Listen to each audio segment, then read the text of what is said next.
Bisitahin natin yung ano natin dito. Uy, dalawa na oh. Limot-limutin lang natin. Dalawa na yung bunga oh. Yan oh. Yan, dalawa na. Yun yung isa malaki na. Kaso may dala akong mainit. Nilalanggam kasi. Tapos yung sili. Ayan oh.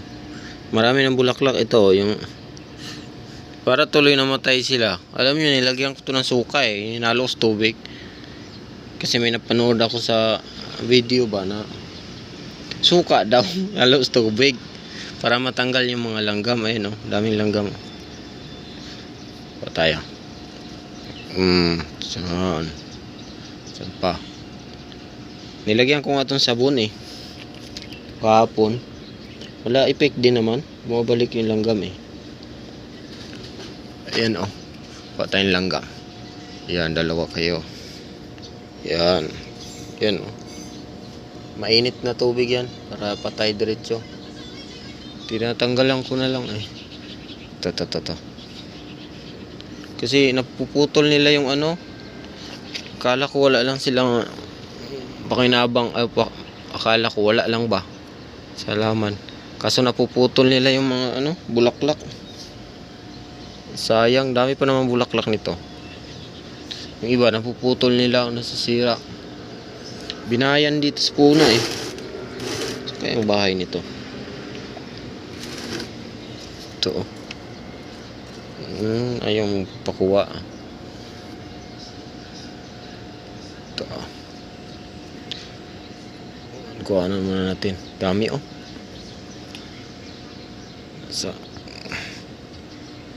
Dami. Siguro pagkain nila to. Yan oh, dami oh. Ayan oh. Kita ba? Kuhanin natin kasi minsan nasa bunga sila eh. Insekto kasi to eh. First time ko kasi magtanim ng kamatis na sa probinsya. Hindi ako nagtatanim nito eh. O hindi kasi sa amin mahilig na sa kamatis ba. Mga sili lang. Mga talong. Mga ganun lang ba.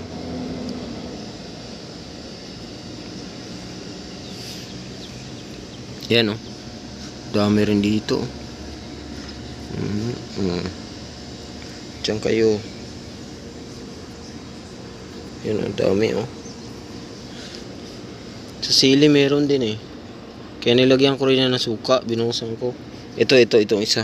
Yung isa hindi na. Kasi wala yan eh. Pero ngayon meron na. Dami ah. Ang galing to. Hanapin ko yung mga ano nito. Pinagpugaran nila. Para ma-wipe out. Sayang eh. Malalaki. Lumaki pa naman yung bunga.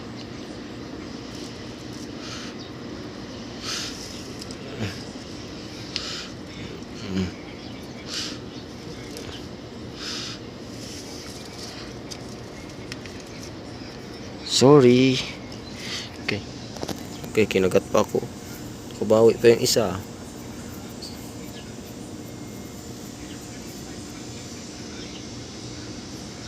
Ito.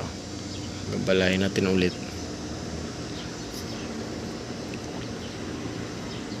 Namatay yung ibang daon eh. Sa suka nga to. Pero hindi naman siguro matay ang puno. Kasi tumaba pa yung isang bunga eh. Lumaki pa ba. Tsaka nakabuo rin siya ng pangalawa.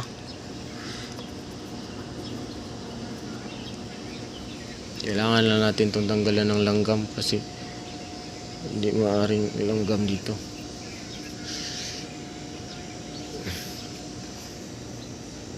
Kailangan natin itong patayin mga langgam kasi kakainin natin to eh. Organic to eh. Yung tanglad ko nga oh, ang payat. Papalitan ko siguro ng lupa yan. Bakit? Maliit kasi yung lagayan eh. Wala tayong mahanap na malaki. Transfer ko sana. Yung kahit ganito kalaki oh. Sa ano nito. Hindi natin pwedeng pagpalitin kasi malaki na yung ano eh. Laki ng langgam oh. Laki. Daming langgam ah. Ito ang daming langgam. Lagi ko na nga kinukuhanan eh. Kasi kawawa yung sili. Ah, sili? Yung sili, hindi ko na inaano eh. Ito eh. Gusto kong kumain ng kamatis ba. Ito. Ayan. Tay kayo ngayon. Tapos ibuhos natin to. Saan kayong bahay nito? Baka nandito. Tingnan natin. Wala naman eh. Ah, ito oh. May langgam oh. Ibuhos na natin dito yung iba. Tapos yung iba naman dito. Yan oh. Yan, mainit pa yan.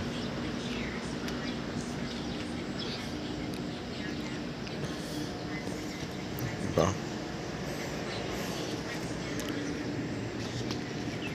Tapos dito sa kabila nabuhay yung mga sili dito. Diba naglaglagan yung dahon. Nabuhay sila ngayon oh.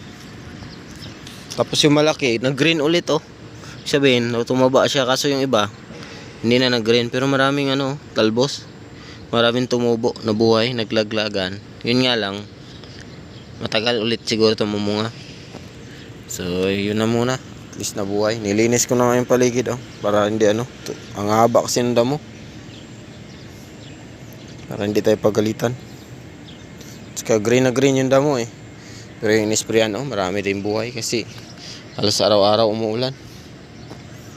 Ganon din talaga. Alright.